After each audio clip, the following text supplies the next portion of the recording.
Hello, Mischief Makers. Welcome to the first sort of free-form video wherein I talk about some of my adventures and whatever else I have in my mind. Who am I, you ask?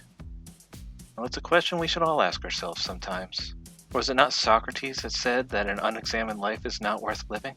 I am Obsidian Rat, by the way, an autistic Rattus Rattus whose consciousness was uploaded onto the internet through the maddest of science and was altered in the process. Now I scurry through the spaces between websites and have adventures in the surreal landscapes generated by billions of human minds subconsciously focusing on that space. That, however, sounds like an origin story video, and today is not for that. No. Today, I shall tell the tale of a curse that I fell victim to, as well as spin the story of a snake with a very, very important job. So there I was, foraging for food near the cliffs of insanity that are rather prominent in the no man's land that separates the realms of Cybertron and Westeros, and I was nibbling on the fallen fruit of a white apricorn tree when I was ambushed by what appeared to be an algebraic equation in the form of a large cat. I did say this is a surreal landscape, did I not? Seems like something I should have mentioned. It also seemed like my nemesis, the mad math magician, was back to their old tricks. Sure, I know there's math magicians that appear in a handful of works of fiction in the human world, even a few mad ones. But this one seems to be unique to these spaces, as happens sometimes. But again, that's a topic for another video. The trouble is, this one is vengeful. You see, as a rat, it is my sacred duty to raid kitchens for all the offerings that humans leave accessible to me and my kinfolk. As an intelligent talking rat, I get to have a little more fun with it. I knew the numerological mage kept careful count of everything in their keep, down to how many individual bits of cereal were in the boxes in their cabinet. I thought it would be a fun bit of mischief to take some pieces of cereal from one box and bring in some pieces for another box, just enough to irritate their mathematical senses. I touched nothing else. Honest. Eventually, they figured out the inconsistency in their calculations was my doing, and they've been after me ever since. It's an overreaction, really. Some beings just can't seem to take a joke. Right, the cat. I pretended not to notice the creature until it was nearly upon me, and then it struck. I dodged its claws and scurried up the tree a bit, then leapt onto its back. Even as a wild rat, I knew predators never expected prey such as myself to go on the offensive. In its confusion, I quickly swapped some of its numbers around before it could regain its bearings, and with its equation unbalanced, it was easy to maneuver the feline-shaped magical construct into falling off of the cliff. I watched it fall, which was a mistake on my part. I didn't check my surroundings beforehand, so I didn't notice the mage until they were upon me. That's when they hit me with the curse.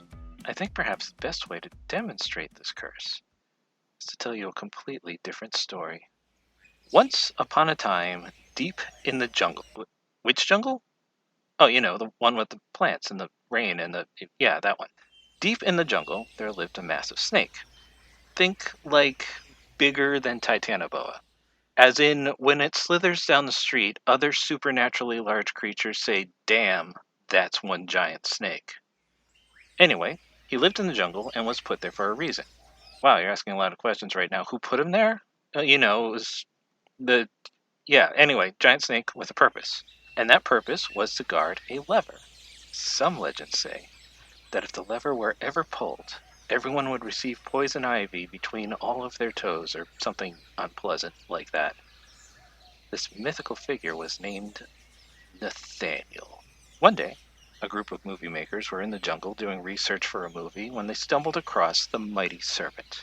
They thought he was super cool and they were inspired to make a bunch of crappy giant snake movies, which they did. And then one day, it occurred to them to make a really good giant snake movie. They went back to the jungle and approached the sacred serpent. "Oh, mighty Nathaniel," said one especially brave or perhaps foolish movie producer. It's funny how often those Venn diagrams overlap.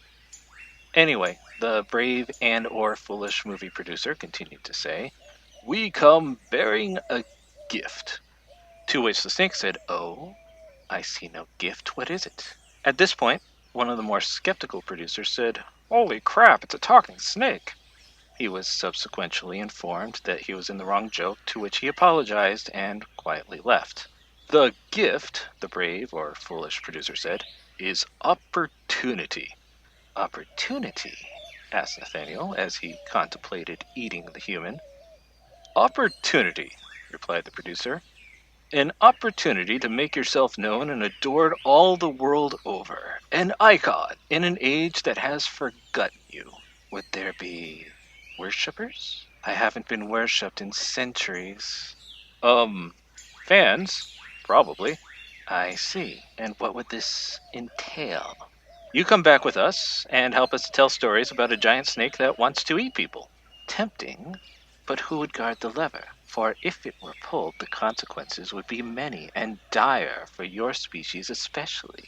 For example, if this lever were pulled, whenever anyone had to wait in line for anything, they'd be stuck next to an incredibly clueless and chatty stranger. Well, we can't have that, so we've hired a security company to post guard around it 24/7.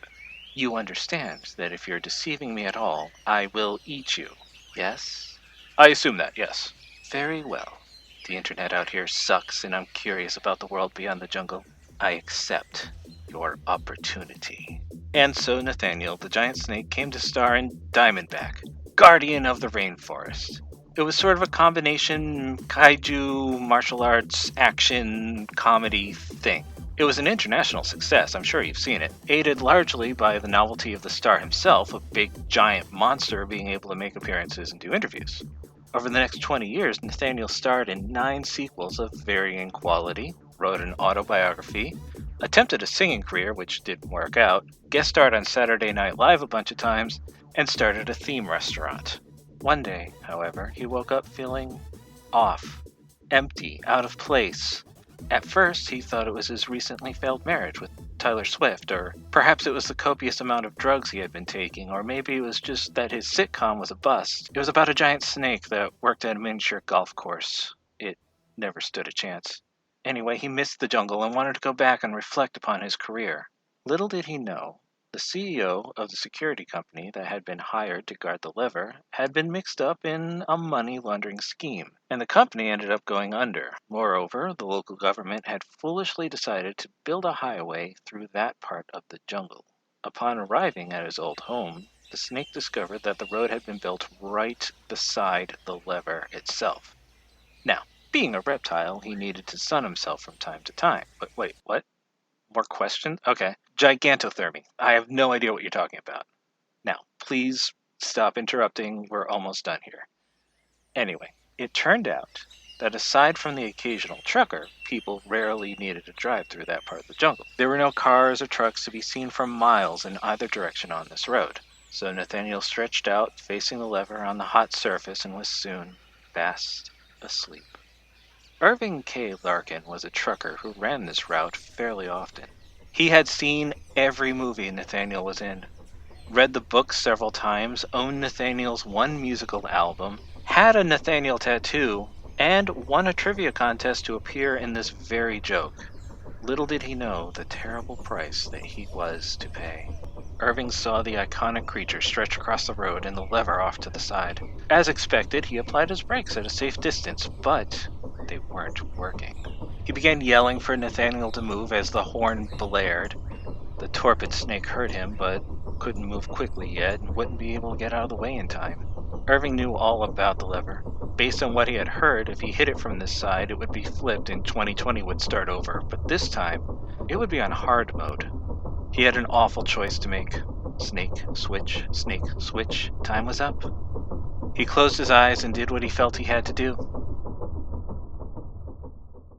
A few days later, a news reporter asked a grief-stricken Irving K. Larkin why he chose to run over the snake, resulting in the death felt all the world over. He contemplated his answer for quite some time before looking into the camera, tears freely flowing from his eyes, and he said, "Better Nate than lever."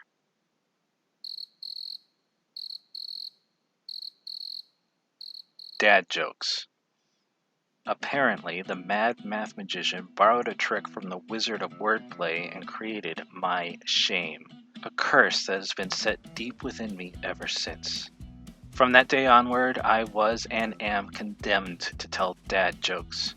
Oh, I've tried to get the curse lifted, but to no avail. I try to just not tell them, but it's like trying not to hiccup. Just when you think you might be clear, it gets through. The mad math magician got away that day, of course. They simply adopted a confused look on their face and flew off in the resulting swirl of floating math segments. And I used to like that meme. All I could do was watch him fly off and plot my next move. One day, despite the odds, I will get even. Sorry, that was part of the curse. It can't be helped. I hope you're enjoying the channel so far. It's still pretty new, and specifically where it's going is a bit of an adventure for you and me both. I'm scheming some schemes, of course. It'll be funny, it'll be weird, it might even be educational. Your feedback, however, will certainly help guide the ship towards these unknown shores. Please comment with what you'd like to see going forward. And in any case, I recommend you stick around and watch the show. Like, subscribe, make mischief, but spread love.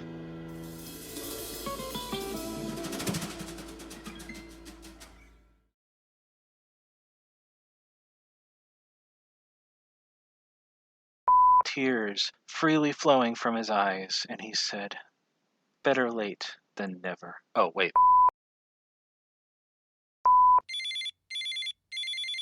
Hello? Yeah. Okay. Look. No. Just, I'm glad you're happy as a born-again Jellicle, but I just don't think it's for me. No, I'm not discriminating. It's just, I'm not even a cat. I'm not specious. It also seemed like my nemesis, the mad math magician, was back to their old tricks. Wait. That's the wrong pick. It's not. Ah, crap.